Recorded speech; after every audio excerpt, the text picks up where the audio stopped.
Students use bikes to get themselves across campus, which is a great exercise. But imagining participating in 4 50-minute grueling cycling sessions, which you're not biking for yourself, you're cycling for the health of another individual. Now this is the autoclave machine. Dr. Hall and his staff use it to put their tools in here to make sure they're sterilized. However, in order for them to be sterilized, they have to maintain a temperature of 273 degrees with 30 pounds of pressure for 7 solid minutes. And they're looking at the indicator on the back to turn from pink to brown.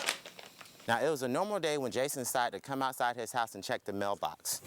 Long to behold that he found a letter of acceptance from UGA, and once he saw official acceptance on the front, he knew he had to go back inside and share the great news with his family. Now, there are a wide variety of Mediterranean dishes an individual can make. For me, I'm making myself a salad because I love to eat them, with a little bit of zucchini, nuts, and crushed garlic, and don't forget to top it off with some extra virgin olive oil. You'll have yourself your own Mediterranean salad in no time. Getting accepted into college is an honor, but imagine attending school where your father and grandfather went. I caught it with a recently admitted freshman who has legacy at UGA. Jason Terry is proudly reading his acceptance letter to UGA. He is a senior at Druid Hills High School in Atlanta and will be one of a number of lucky Bulldogs to attend UGA this fall. What makes his acceptance even sweeter is that he will be a third generation here come this fall. I'm just one of the long line of Terrys that's gone to UGA, so it's good to be able to keep that tradition and go to a place that's as good as UGA. Now, it was a normal day when Jason decided to come outside his house and check the mailbox. Long to behold that he found a letter of acceptance from UGA, and once he saw official acceptance on the front, he knew he had to go back inside and share the great news with his family. Jason ran downstairs and into the kitchen where his dad was washing dishes. He was happy that Jason will continue the family's legacy.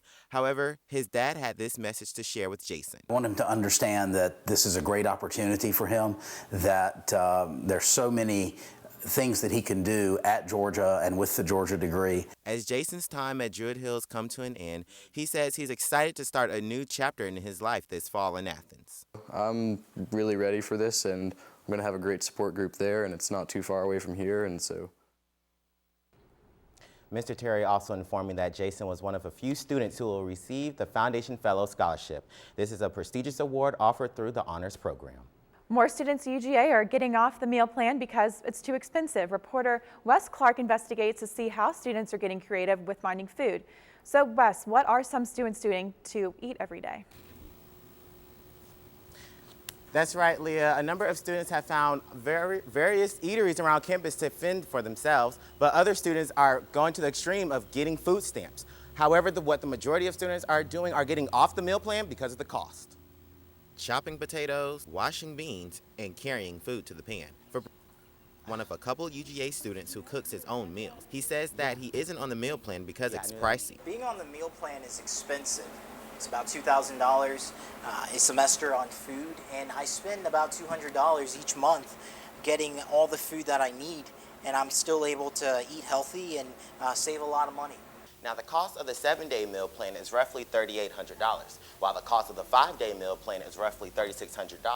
Now, ever since the academic year of 2008-2009, the number of patrons for both the fall semester, which is in purple, and the spring semester, which is in orange, has steadily decreased until the year 2011-2012, and that's when the number of patrons on the meal plan skyrocketed. However, in the year 2012-2013, currently, the number of patrons have gone down, which shows this is a roller coaster trend, ladies and gentlemen. Jeannie Fry, who is the executive director for food services, says that as much as they value student opinions, they don't want to lower the cost of the meal plan. We are a business. We have to operate as a business. I cannot build a business model on the opinions of students who will be here this year and gone next year. As for Fabrice, he says that not being on the meal plan has taught him a number of valuable lessons. How to be creative with my meals, how to really balance a budget. Now, another alternative in which students across the campus of UGA have found a way to fend for themselves is by going to the UGA Student Pantry located here in Memorial Hall right behind me. Live outside from the garage, I'm Wes Clark, Grady NewSource. I think it's really unfortunate for the patients. Dr. Hall is a general dentist here in Athens. With the dental malpractice incident that occurred recently, he says that his dental office takes dental sanitation seriously. We use an ultrasonic, we scrub them, we bag them, they go through an autoclave. We treat those instruments like they were going to go in our mouths. Now this is the autoclave machine. Dr. Hall and his staff use it to put their tools in here to make sure they're sterilized. However, in order for them to be sterilized, they have to maintain a temperature of 273 degrees with 30 pounds of pressure for 7 solid minutes. And they're looking at the indicator on the back to turn from pink to brown. Richard Weber, who is District 2 Dental Director in Hall County, says their clinics follow the regular dental guidelines. We follow the CDC guidelines for disinfection as well as the ADA guidelines, which are basically the same thing. The next time you make a trip to the dentist, Dr. Hall urges you to speak up if you're ever uncomfortable with anything. It's important. I mean, you're paying for a service, and you should be able to ask hard questions or tough questions about what's going on in there. In Athens, Wes Clark, Grady NewSource.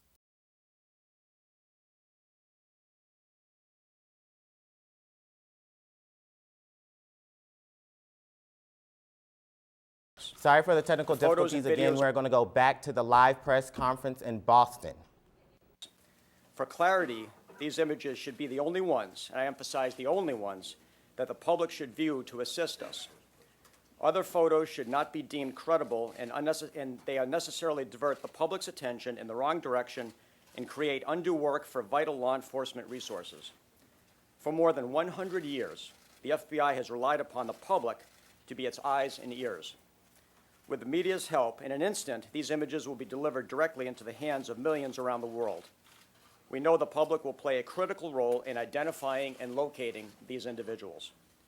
Somebody out there knows these individuals as friends, neighbors, co-workers, or family members of the suspects.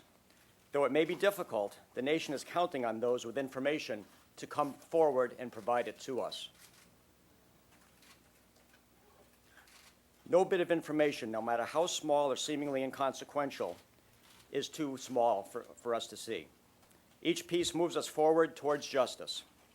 It is extremely important to contact us with any information regarding the identities of Suspect 1, Suspect 2, and their location. We consider them to be armed and extremely dangerous. No one should approach them. No one should attempt to apprehend them except law enforcement. Let me reiterate that caution. Do not take any action on your own. If you see these men, We're going to continue covering this Boston bombings live. However, we're going to go to break. Now, CNN will continue to cover live update on the Boston bombings. And that's it for our show tonight. Good night, Athens.